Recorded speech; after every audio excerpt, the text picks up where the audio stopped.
Season 2 of Squid Game brought us a series packed with intricate details and twists that can sometimes slip past us while watching.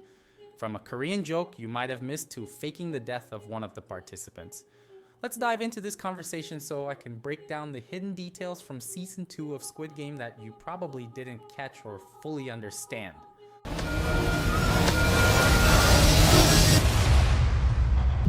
The number on the game cards. In the first episode, we see someone being recruited to play the games, and one of the iconic cards is handed to them. On the card, the phone number has changed compared to the previous games. It now begins with 456, the same number as Gi-hun, the grand winner of the last edition in Korea. This detail suggests that the first digits of the phone number might always correspond to the number of the previous champion. If that's the case, the phone number Gi-hun dialed in the first season could have been linked to the last winner of the games. Here's an interesting fact. The phone number shown on screen in the first season actually belonged to someone in real life. This caused a huge issue for Netflix because people started calling the number nonstop, all thanks to the show, The Frontman's Joke. There's a part in episode 5 that I'm sure most people didn't quite understand. After returning from the second game, Gi-hun's group decides to introduce themselves and get to know each other better. Everyone shares their full name and even explains its meaning. When it's Gi-hun's turn, he says his surname is Siong. At this moment, the frontman makes a joke about Gi-hun's surname, Siong. The meaning behind this somewhat awkward joke is that the word Siong in Korean literally translates to surname. So in essence, Gi-hun's surname is surname. That's why the frontman found it funny, though it seems like only he did. The frontman's story, the frontman shares with Gi-hun that his wife was gravely ill with acute cirrhosis and needed a transplant. During her medical exams, they discovered she was pregnant. Doctors suggested she could terminate the pregnancy, but she insisted on having the baby. Unfortunately, they couldn't find a donor in time and her condition worsened. Desperate, the frontman borrowed a significant amount of money, but his colleagues at work suspected corruption and fired him. In a conversation between Junho and his mother in episode 2, it's revealed that the frontman donated his kidney to Junho. This act of sacrifice meant he couldn't help his wife when she became sick later. In other words, the story the frontman shares with Gi-hun is completely true. He isn't making anything up. It's a tragic account of his personal struggles and sacrifices. Since we're already discussing the frontman, there's a detail that few people seem to be talking about online, a detail that opens up a lot of interesting possibilities. Inho, the frontman, isn't Junho's biological brother, he's adopted. This is confirmed in episode 2 during the conversation between Junho and his mother, where she mentions that she didn't want Inho to feel like she loved Junho more because he was adopted. But what if the frontman is actually Ilams, player 001's biological son?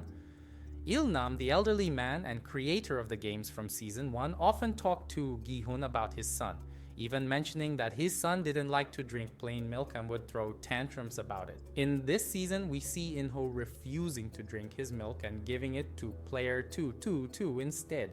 This theory could also explain why Ilnam trusted the frontman so much and vice versa. The two appeared to have a close bond. Interestingly, the frontman doesn't know the identities of any of the VIPs. They all enter masked to watch the games. However, he did know Ilnam's identity, and Ilnam clearly knew who the frontman was. This season revisits the organ trafficking subplot, where the organs of eliminated participants are harvested. I want to focus on something very interesting said in episode 4. In this episode, there's a conversation between worker 011 and the interim leader. The leader questions why 011 is killing everyone with fatal shots. Why does he ask this? Because they need the participants alive until the organs can be harvested. Dead bodies render the organs useless. Pay close attention to this detail as it will connect to another topic I'll discuss later. During their dialogue, the interim leader asks 11 what's wrong with using their organs to save other people. If we take this statement at face value, could the organ trafficking actually be used for a good cause? Of course, it's highly likely that these organs are being sold on the black market, but the idea of these harvested organs potentially saving lives is a perspective I hadn't considered before. This observation becomes even more intriguing when you remember the recurring theme of organ transplants linked to the frontman as we've previously discussed. Could there be an ethical layer hidden in this otherwise horrifying operation? Speaking of Worker 011, thanks to her, we get a glimpse of how recruitment or selection for the infamous Squid Game workers operates. In episode 2, Worker 011 also receives a card similar to the participants. They must call the number on the card and decide whether they want to participate. This revelation hints that the workers in Squid Game might not be so different from the participants. For instance, Worker 011 joins the games because the interim leader, who has known her for 7 years, promises that if she works in the games, they'll help her find her daughter who has been missing in North Korea. You might recall that she had sought help from the same person Se-byuk hired to bring her mother from China. This suggests that the workers also entered the games out of desperation, whether due to a missing loved one, being on the run, or drowning in debt. As part of their deal, the organizers of the games offered to assist with their needs or provide favors. However, unlike the participants, one likely requirement for becoming a worker in Squid Game is having skills and training in handling weapons and being experienced in combat.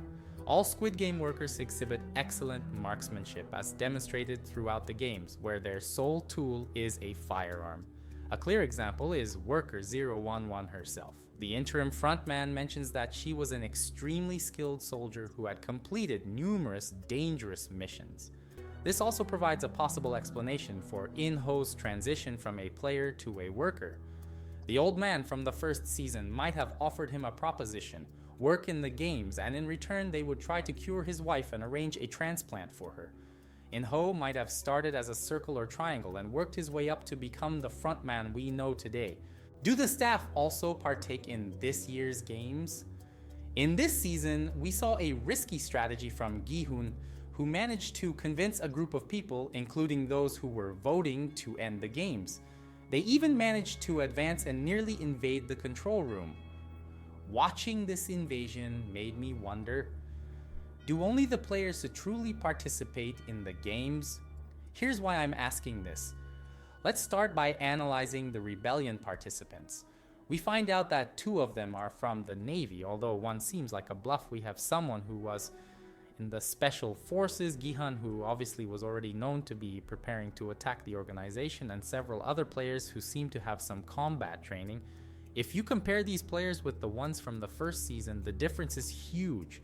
Maybe one of the only people in Season 1 with any combat skills was the gangster, Player 101, and Se-byuk, and even then, you couldn't say they were properly trained. You could say they learned from life and necessity at most. The rest of the people were all failed administrators, addicted gamblers, glass workers, religious people. Most of them had never held a weapon in their lives. Their fear was clear when people approached them armed. But now we have people from Korea's Special Forces, my friend. That's on a whole other level. So what does all this mean? Look closely at the rebellion. The entire plan, everything Gi-hun said, everything he thought, he openly discussed with the guy who runs the whole thing, the frontman. The frontman knew absolutely everything that was going to happen, and worse, he was part of the rebellion. The frontman didn't need to be part of the rebellion to shut it down like he did at the end. He could have just walked away during the night or before the fighting even began, but no, he went, participated, and even killed some of the game's staff. By the way, remember the square mask that the rebels captured? Do you remember who ended up killing him in the end? It wasn't the rebels, it was the game soldiers. The frontman let the rebellion happen so it would become part of the games, an extension of the special game. In the scene where the frontman is in the hallway near the control room, he looks at the camera as if he's looking at the temporary frontman there. Speaking of the temporary frontman, at no point does he seem surprised or anything like that. It's as if everything was just part of the show. Is player 246 really dead?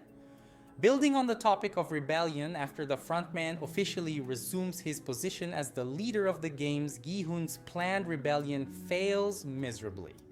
Once the rebellion ends, the survivors surrender.